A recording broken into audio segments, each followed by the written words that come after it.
olhos expressivos, imensos e esverdeados, como águas encantadas, profundas e venenosas. Alta, perfeita nas formas e contornos de seu corpo. De ascendência inglesa e espanhola, com mistura às origens portuguesas. Tinha também sangue tapuio, tirado do cacique Guaianás. Uma beleza estonteante. Domitila de Castro Canto e Melo, a única mulher na história das Américas que encheu um império com o ruído de seu nome e o escândalo de seu amor. Uma brasileira em sua história real. Domitila de Castro Canto e Melo foi uma mulher brasileira dos fins do século XVIII. Emancipada, guerreira, notável, moderna. Apesar de sua criação severa desde menina, manteve conservado esses hábitos durante toda a sua existência, merecendo por isso a admiração e a consideração de seus contemporâneos. Ignorando as perseguições e calúnias de seus inimigos políticos e a compreensão da história para com seu pecado. Se pecado é ter amado um homem que a elevou e a agrediu, e que não soube ser, na sua juventude, imprudente e rude, nem namorado, nem príncipe. Em 27 de dezembro de 1797, na então província de São Paulo, nascia Domitila de Castro Canto e Melo, filha do coronel do Estado-Maior do Exército, João de Castro Canto e Melo, e dona Escolástica Bonifácio Oliveira Toledo Ribas.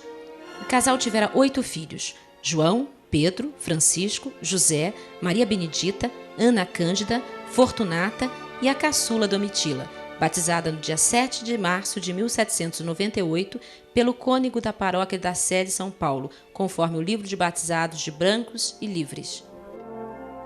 A casa dos Canto e Melo devia ser um pouco diferente das demais residências paulistanas em fins de 1700. A carga de nobreza que eles traziam no sangue os distinguiam daquele meio colonial mal saído do feudalismo. Eles sabiam ler e escrever. A infância de Domitila com certeza foi comum, como as meninas de seu tempo na província brasileira. Meninas começam a frequentar escolas privadas, muitas vezes eram até professores estrangeiros, professoras na sua maior parte, francesas na sua origem, que vão ensinar as meninas a se comportar, a dançar, a bailar, a se pentear, a usar os gestos da mão. Lembro a vocês que o erotismo da mão e dos pés femininos nesse momento ganha o seu auge. Uma vez adquirindo os conhecimentos das primeiras letras, não há ainda uma estatística, nem estudos muito perfunctórios sobre se a mulher, nesse momento, lia ou não.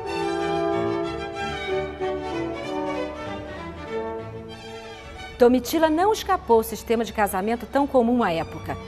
Não cogitavam os pais sobre os sentimentos das filhas, e muito menos da idade própria para isso. O marido era escolhido e, num dado momento, casavam-nas com um quase desconhecido. O matrimônio, pelo menos em São Paulo, continuava uma espécie de apanágio das elites.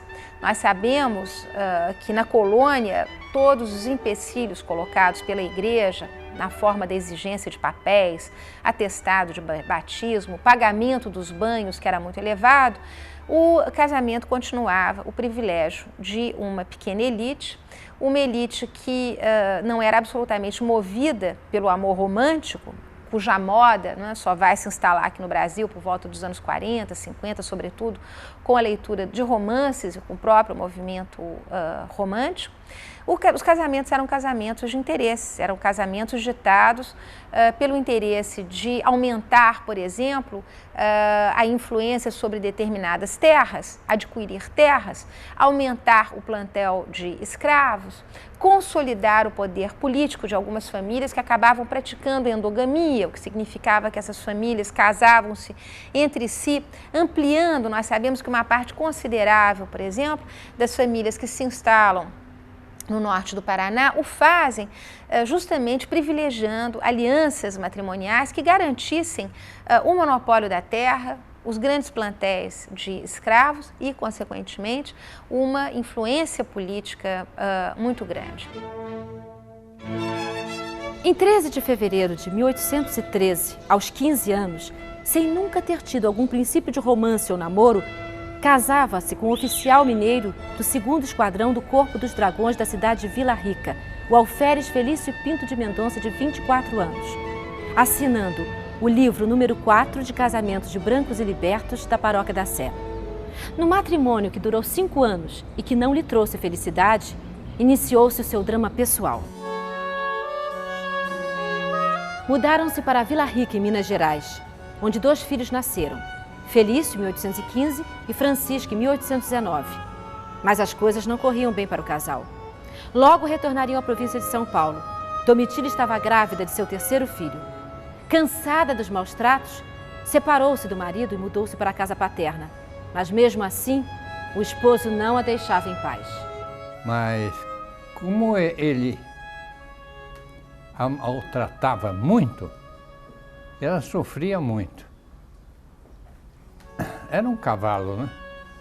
Tanto assim que a turma nem lembra direito do nome dele, do Felício. O marido, que era um militar, tinha flagrado ela com um amante e tinha dado 2 facadas nas coxas dela, na virilha dela. Alferes, achando que ela tinha que perder os ares de nobreza, ou não era bem a nobreza, ares de menina rica, ela tinha que trabalhar, ela tinha que cozinhar e servir a mesa aos estivadores. Era ela que tinha que fazer isso. E ele batia nela, a maltratava fisicamente. Ela já era um escândalo em São Paulo quando o primeiro marido agride ela com essas facadas, e ela se torna uma pessoa muito conhecida pela sua independência, uma mulher mal falada, porque nesse momento não havia separação.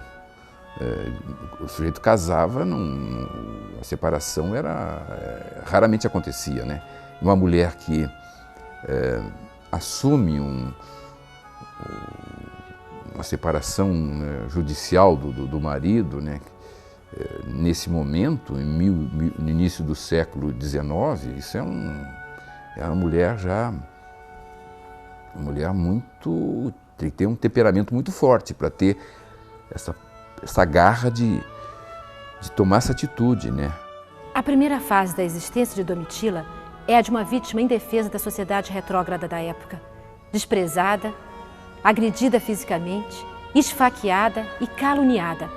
Ela suportou em silêncio todos esses tormentos morando na casa da avó materna, ao lado dos 2 filhos, as únicas lembranças agradáveis da infeliz união. O fato dela ser uma mulher que teve que desbravar, que teve a coragem de ir contra as convenções, porque bem ou mal, as outras mulheres olhavam torto para ela, né? Isso tudo, ela tinha vantagens com isso? Claro que tinha.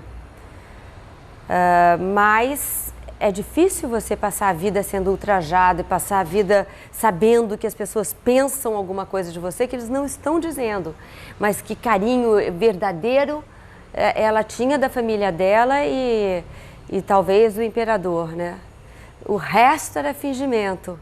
Nessa época, os ânimos estavam exaltados em São Paulo. Nos cochichos, o que mais se pronunciavam era a palavra independência. Brasileiros e portugueses se entreolhavam, desconfiados e vigilantes. Preocupado com a situação política do país, o príncipe regente Dom Pedro preparou sua partida para a província que era foco de inquietações e distúrbios. Foi em agosto de 1822 que ele saiu do Rio de Janeiro. O Dom Pedro era uma personalidade marcante. Ele era um Dom Juan. Ele, desde garoto, vivendo livremente no Rio de Janeiro, ainda sob o comando do pai dele, Dom João VI, a família dele no Rio, né, quando a corte emigrou para o Brasil, para o Rio de Janeiro, ele teve uma vida muito livre. Ele foi criado no meio dos cavalariços. Ele era um grande cavaleiro. Ele gostava era um aventureiro. Ele tinha um espírito libertário muito grande. Ele não Os relacionamentos amorosos dele eram incontáveis. Ele namorava todas as moças da época, ele tinha relacionamento com mulheres da corte, costureiras, atrizes, cantoras, todo mundo. Ele era um sujeito sexualmente muito ativo. Em 29 de agosto de 1822, tiveram início os amores de Domitila e o príncipe regente Dom Pedro de Alcântara. Morava a família Canto e Melo no Ipiranga, em São Paulo. A irmã do oficial da guarda pessoal do príncipe regente, tenente Francisco Canto e Melo, estava entrando para a história do Brasil ao ser amada por Dom Pedro, que já sabia da sua tragédia pessoal e dos conflitos gerados pelo casamento. A paixão foi intensa e avassaladora. Afinal de contas, uma menina sendo maltratada e encontrando o imperador do Brasil bem apessoado, tudo mais, a tratando bem, ela caiu na conversa dele. Caiu mesmo. Uma mulher bonita e inteligente, em presença de um jovem com a fama de Dom Pedro, não passaria desapercebida por ele, nunca. Que emoções teriam agitado o coração dessa brasileira? No momento em que, a 200 metros de sua casa, um príncipe de 22 anos separava seu país de origem de sua terra adotiva.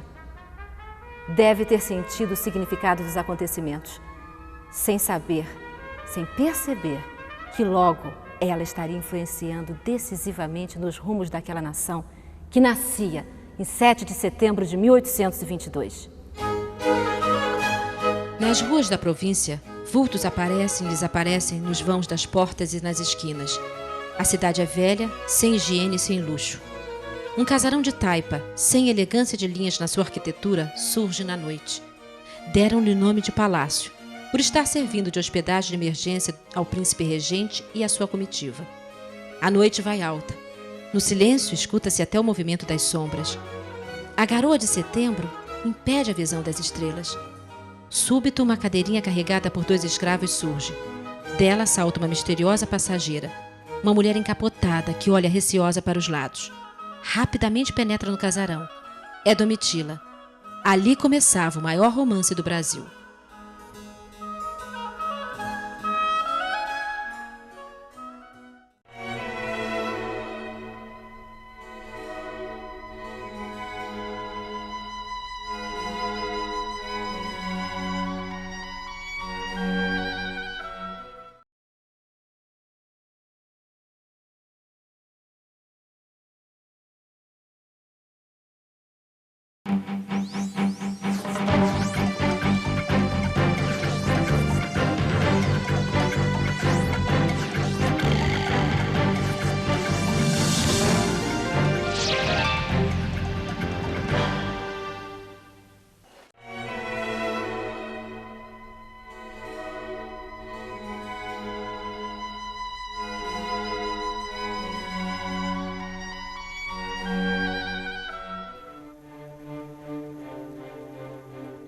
Já coroado imperador do Brasil, Dom Pedro I transferiu a Marquesa de Santos e toda a sua família para a corte, dando-lhe o cargo de primeira-dama de sua esposa, a imperatriz Dona Leopoldina.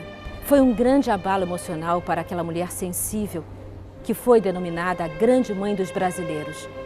Domitila e sua família passaram a residir no bairro do Engenho Velho, na rua Barão de Ubá. Foi um romance imediato. Houve um relacionamento imediato. Ele volta, ele proclama a independência